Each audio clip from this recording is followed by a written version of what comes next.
Hello po sa inyong lahat mga ka-crypto. Ako po si Pinoy Crypto Trader at sa video na ito ay atin pong pag-uusapan ang tungkol sa balitang ito. Kung saan sabi rito ay 3 factors behind Bitcoin's inability to conquer $28,000.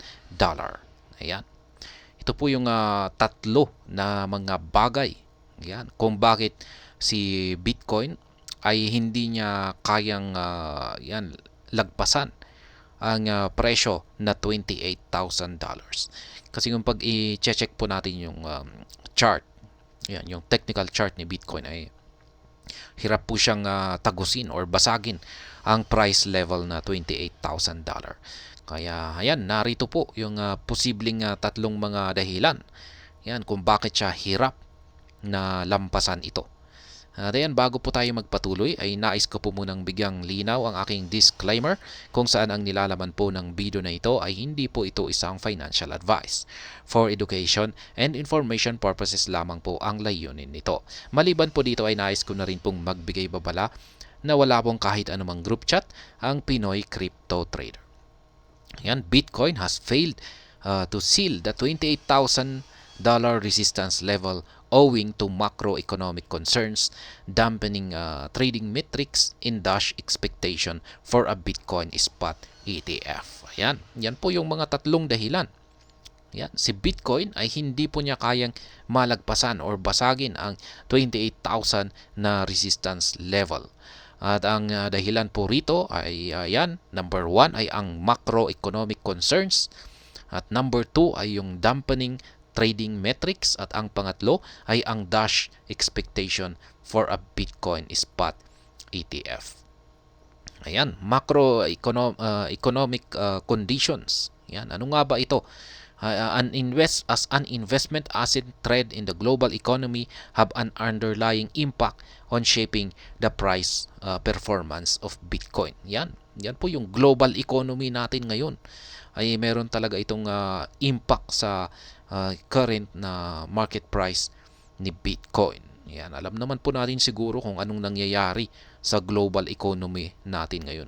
Ito po yung ekonomiya ng buong mundo kung saan ay naghihirap po talaga. Yan, kaya syempre apektado rin si Bitcoin dito. Reduce interest. Ayan, besides, Bitcoin future premium has continued to trade below the healthy neutral benchmark of 5%. Typically, Bitcoin futures premium defines the readiness of futures traders to delay settlement on their contract. This metric is expected to be between 5% and 10% annually. Ayan, bumaba po yung interest dito kay Bitcoin. Ayan. Bitcoin ETF hopes dash. Besides the sentiment surrounding the forthcoming Bitcoin halving, the expectation of BTC spot ETF product remain a crucial growth determinant for the coin. Ayan.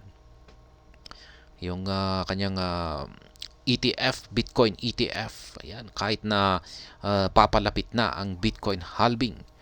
Pero ayan, medyo yung kanyang BTC spot ETF product ay mukhang medyo alanganin.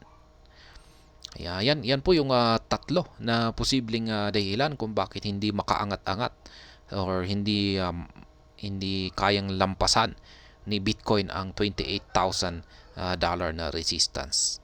Yan. Ang macroeconomic concerns, dampening of trading metrics at ang dash expectations ng Bitcoin spot ETF. At ayan, hanggang dito na lamang po tayo sa video na ito. Sana po ay inyong nagustuhan ang aking paliwanag dito. Kung inyo po itong nagustuhan ay pakiclick lamang po ang like button nito. Para naman po sa mga bago lamang dito, kayo po ay aking inaanyayahan para mag-subscribe. Pakiclick na rin po ang bell icon nito dahil ito po ang siyang magsisilbing notification nito sa mga bago kong videos na akin pong ina-upload sa aking YouTube channel na ito. Marami pong salamat sa panonood. Ingat po tayo lagi at God bless po sa ating lahat.